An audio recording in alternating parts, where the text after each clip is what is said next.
Nadoglen tokwe tonzon kanumo gbenu lobo plan ma ugboro tozin kwegbe wiwezon boye okodoto Daniel Scapa de alori alomere akoti mi okono kwe yemado gbedito akoluwen to Royal TV don zenu wiwa daho do korote ba ilodo DJ Medekanu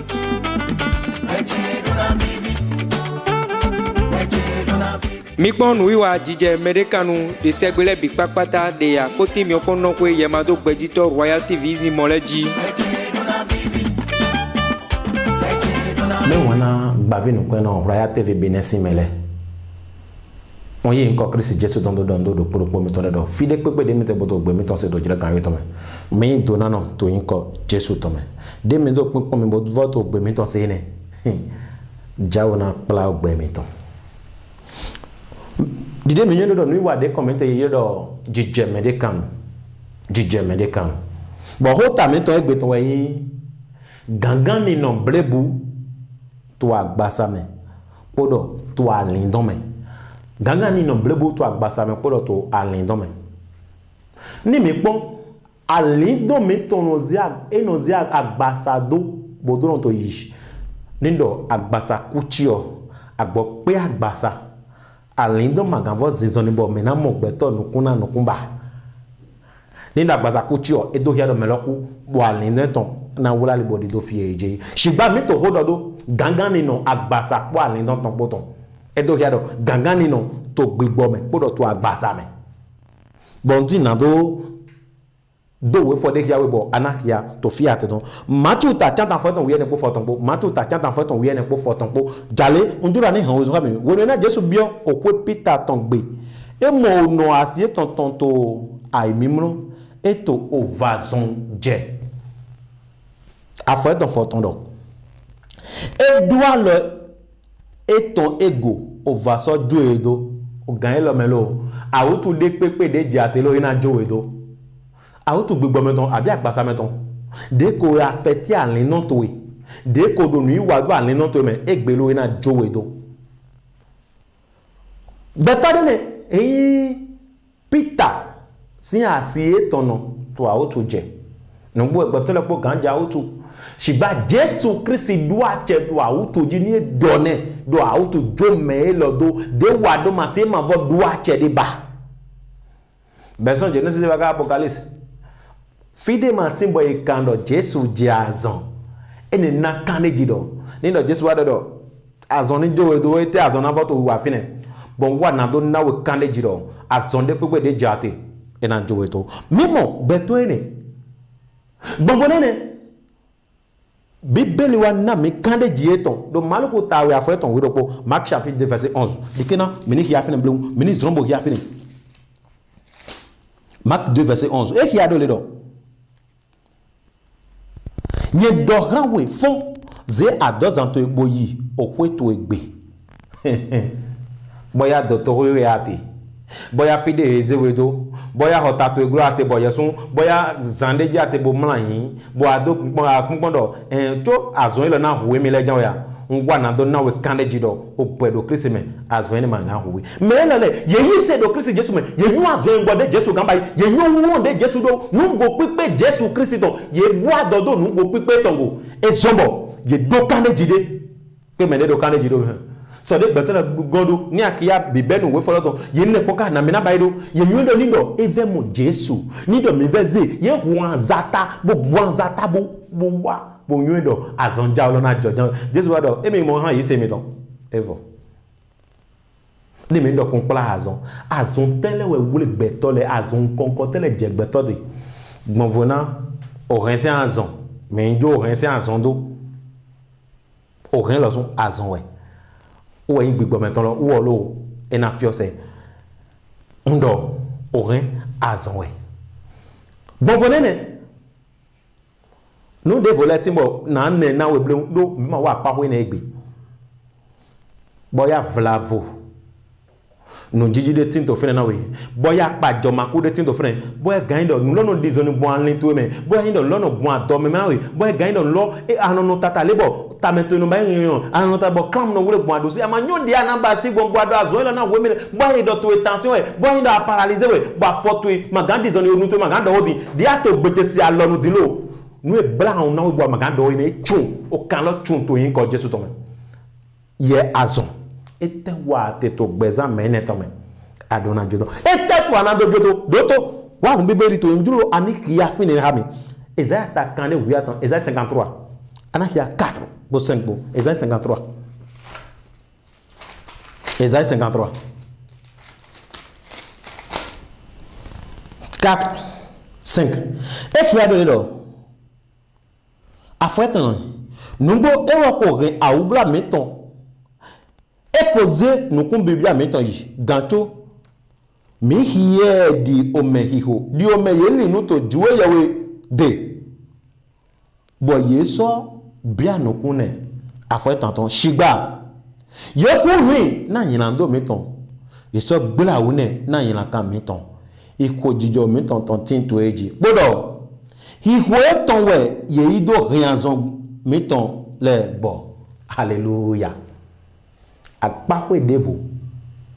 azan gbogbo meton we yinando e jedo ni ati na do ma zo npo fi ate fine ado hudo na do traité lo na do régler lo na do de lo se we yinando azan we yinando ma ni ato yinando wa anato azonje bibeli to yami no durante data atafo no channel ewa ina legbade josun ado udo na do nenvo josun me ado udo na do tonso ina do me we nenu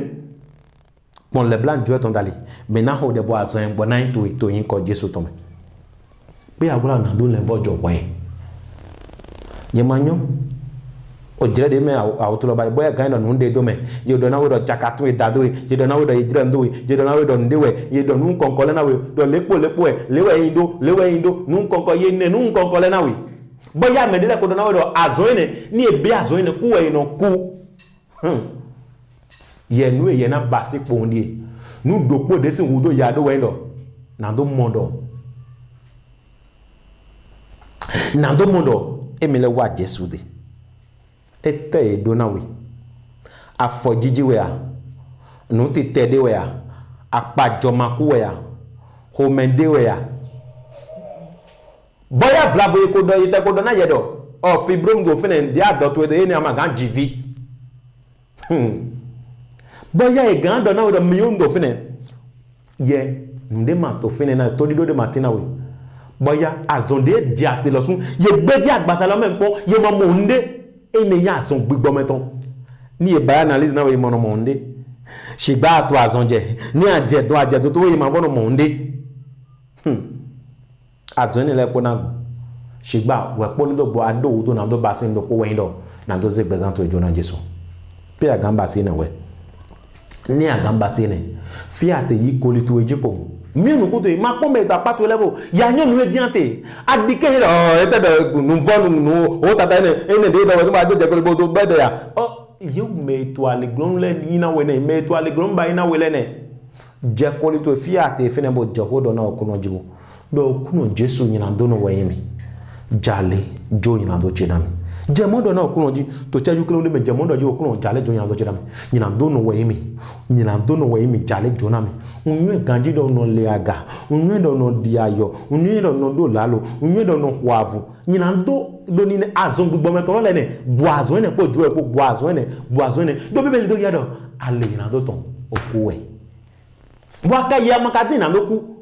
ado do na do regre je do poropo ni do so dia bia nanu ni do ge ananu ni do siga nanu ni anu ajode ni da jo anu je ni do me anu hu ni do hun dia hun ya no se hun se to we yi gbe tan po podo kunu cho na kana jo yesun po na na jo me da to do bona do nu di da sen do nu e jo e da gbe to abe oko pele bodo ni do e do ten yi gbe to bo jo ni jo na we awa no mende to hold on na okuno Jesu sin comme we adoene le pote din anazia lo to adusun do akonto ni to fiate azia lo akon bodo ho lo hami okuno Jesu unwe no yina do no wa yimi jale jonami gbogbo azonami azon gbigbo ton de gente jonami azon yina do ton de gente jonami okuno basi monami Jésus rien son bonami bo do okuno ni hen bonawe besonti magbe na ndo kodowi magbe na ndo kodowi jime kala di ofish bo rien son bonami Jésus c'est comme amen anawa dono okuno dialo do oto lontoye atonto ana dafa bodo okuno azonde jentene okuno mi de session gomi